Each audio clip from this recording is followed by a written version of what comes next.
everybody? How you doing, YouTube?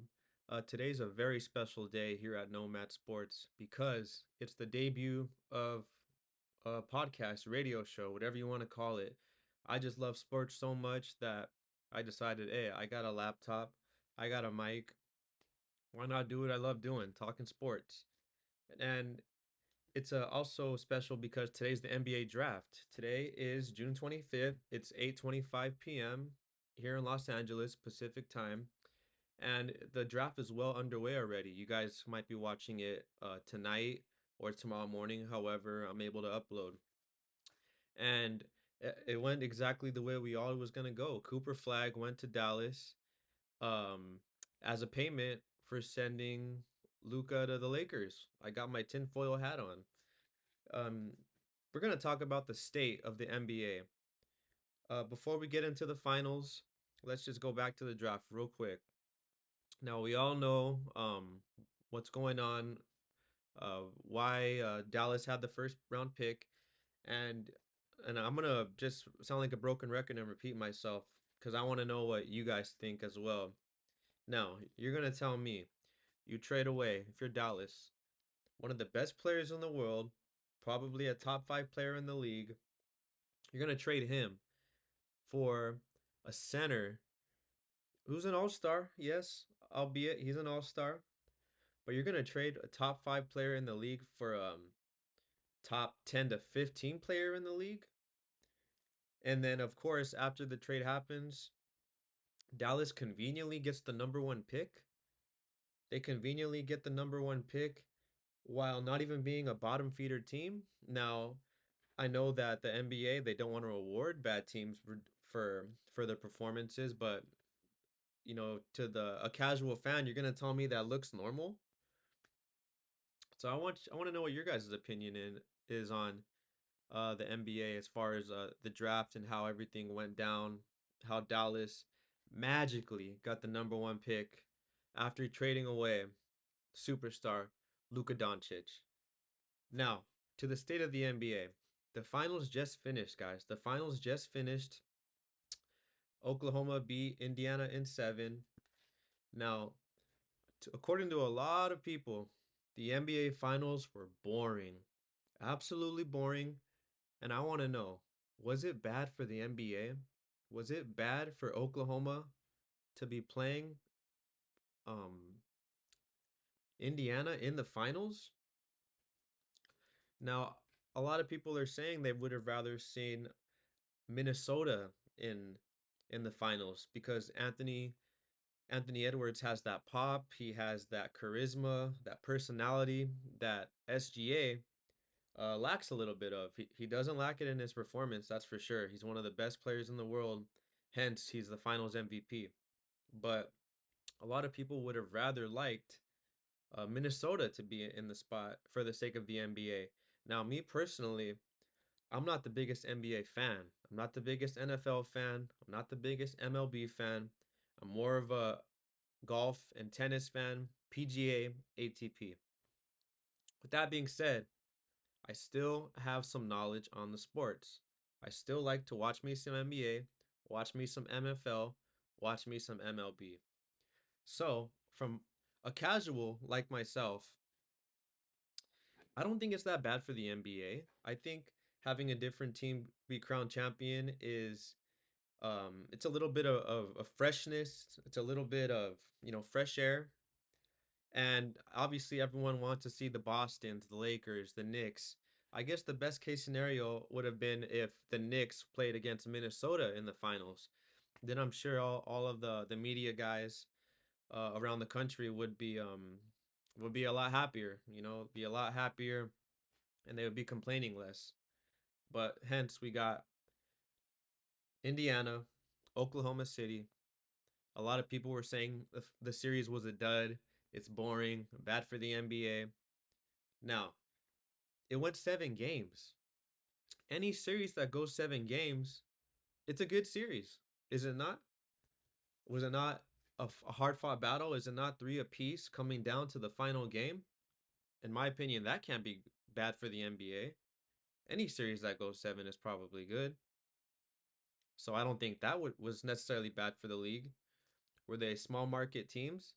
Yeah, they were small market teams. The series still went seven. You still got two superstars now, SGA and Halliburton. And maybe people would be complaining less about the series if Holly didn't go down in game seven. If he didn't go down and the game maybe was a lot closer or came wire to wire, maybe a lot of more people would be less complaining. But since we it didn't go, since Holly didn't go through all the way healthy, since he snapped his Achilles, everyone said it was a dud. And everyone probably would be saying different if he stayed in the game. But since he didn't make it through and Oklahoma blew him out in game seven, everyone was saying how much of a dud the series was. Not to me. I know it's not a big market team, and obviously that's going to help the NBA. But for a guy who's more of a tennis and golf fan myself, not a big deal. Now, to a hardcore NBA fan, I would love to know what your thoughts on the final was. Obviously, they're not two big market teams, but it did go seven games. If Halliburton made it through and it was a lot closer of a game, would the series still be the dud? That's what I want to know. Would you still be disappointed if Holly stayed healthy and this game had a different outcome or even the same outcome just came down to the wire? You tell me what you guys think about that. Now, do we need to shorten the NBA playoffs? That's what my next question is. Did Halliburton snap his Achilles because the NBA playoffs are too long? Does the first round need to be 5 games? Should the first round be 5 games and should the rest be out of seven? Or should players be taking less load management? Now, I don't know if Halliburton is a load management player. I certainly don't think so. But when you load manage and you're not able to ramp up that strength and conditioning, is the consequence you tearing your Achilles. If you played a full season, would your body be fully conditioned and ramped up to be able to endure those type of or prevent those type of injuries? Would your body prevent it? Now, nobody knows. You hear a lot of guys, old school players saying that they played a full season, they didn't take the time off. Hence, that's why there was no big injuries in the league in the early 90s, early 2000s because there was no load management and these guys were able to build up their strength and build up their conditioning and their bodies were able to prevent getting injured. Now it's just a theory, who knows? Maybe it's the opposite way and it could be worse if they played the way players did back then. But we'll never know. Hollyburn snapped his Achilles. Feel horrible for the guy.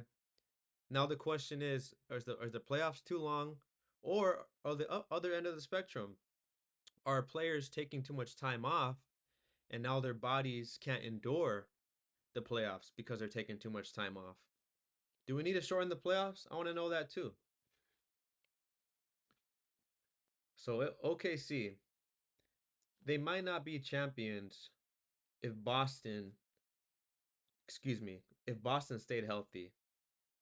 Now, plenty of different outcomes. If Boston stayed healthy, if the New York didn't choke game one to Indy, then OKC could be playing the Knicks. And obviously, a lot of fans will be a lot happier with that. Bigger market, I guess bigger happiness for the fans. Now, all these things led to OKC winning it all. Now, was it that bad for the NBA?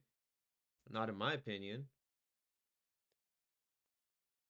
If I got one new champion because a top heavy team couldn't stay healthy, Boston. Is it that bad? No. You had your top heavy teams. You had your Denvers, your Lakers, your Knicks, Clippers with James Harden and Kawhi, and none of them pulled through. The league operated how it usually does. You have your top heavy teams who are favorites to win the championship, and the young teams who also were grinding it out made it. Indiana and Oklahoma City. It was a good series. It went to 7 games. Yes, OKC ran away with it, and it was a boring game seven. Vegas knew Oklahoma was the favorites.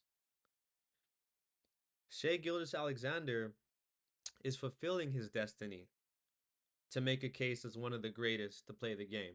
And he certainly has started the case.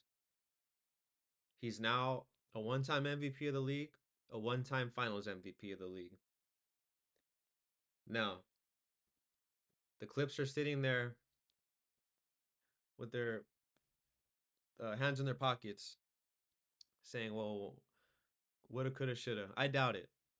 They don't get Kawhi Leonard unless they get Paul George. They had to do it.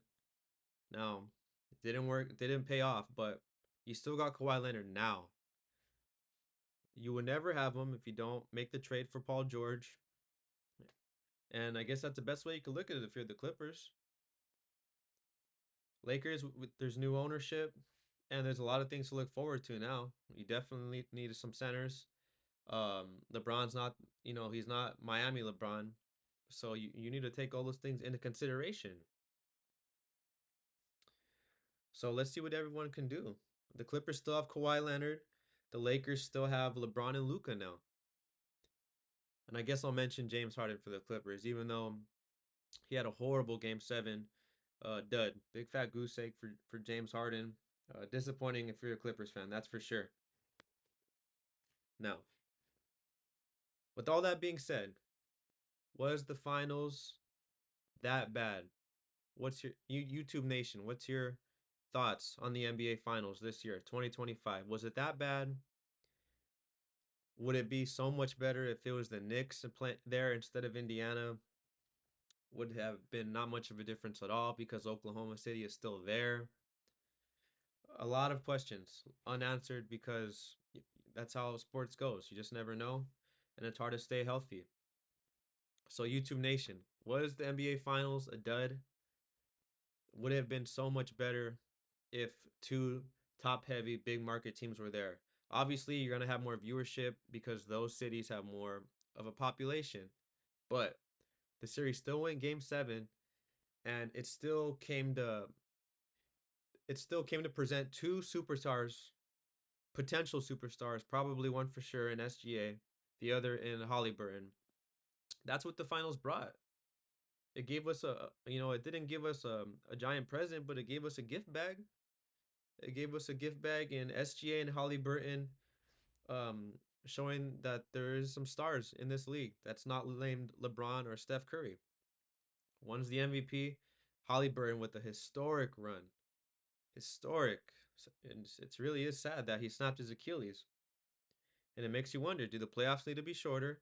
Or do these guys need to uh, put some fire under their ass and have their bodies be fully conditioned and ready for playoff basketball? So that's what I want to know, YouTube Nation. Was the finals a dud? D- um, do you even care? Or either way would have been fine. If it would have been Oklahoma City, New York, would it have been that much more better than OKC, Indiana? Would have been that much more better than Denver and New York? I want to know what you think on that. Now, the Lakers, they did what they needed to do.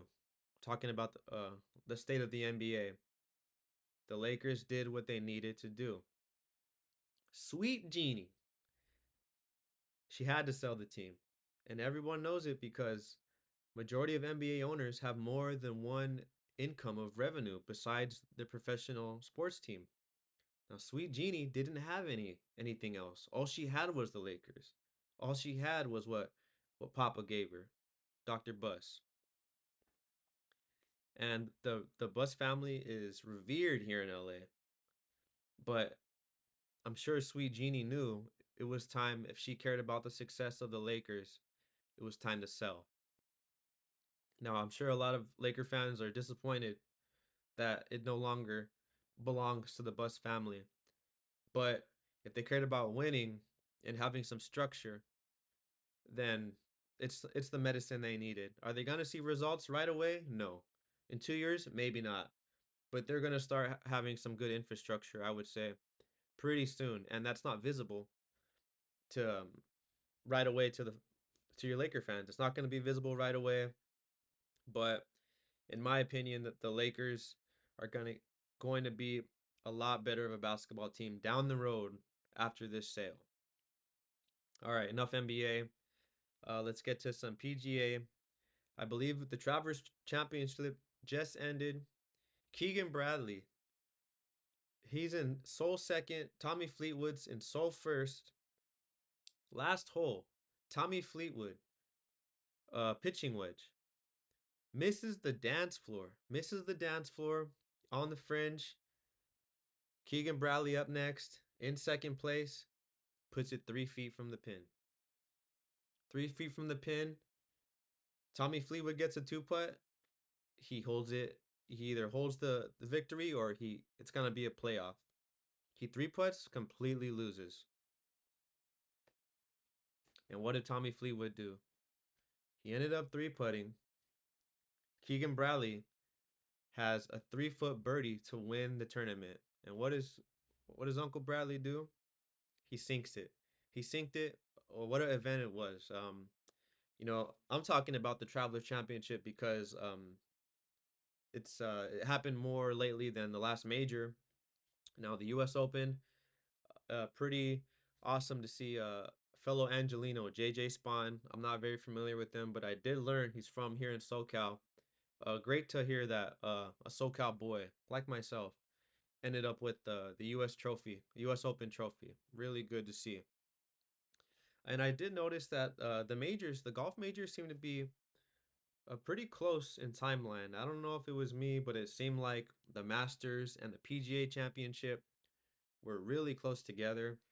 I looked into it, and I believe I did see that they did used to have more space apart, but because of some weather and the PGA calendar, the Masters and the PGA got moved closer together.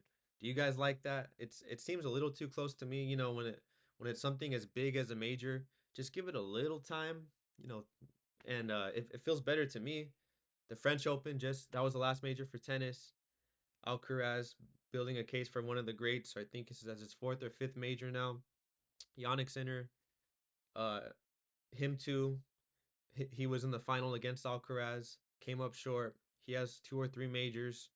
The big three generation in tennis is definitely over. No more Federer, no more Nadal. Djokovic is hanging in there, but Alcaraz and Sinner, they're starting to scoop up the majors, and I want to see. I'm very interested to see how it all plays out, how many majors they can both collect. But the big three in tennis generation is, I would say it's been officially over, and tennis is in good hands. You got two superstars, the Spaniard and the Italian, racking up majors already. Good for the ATP, I suppose. All right, everybody, that's gonna do it from here in the Nomad Cave. Thank you guys for tuning in to our, I guess, our debut podcast, talking about the state of the NBA.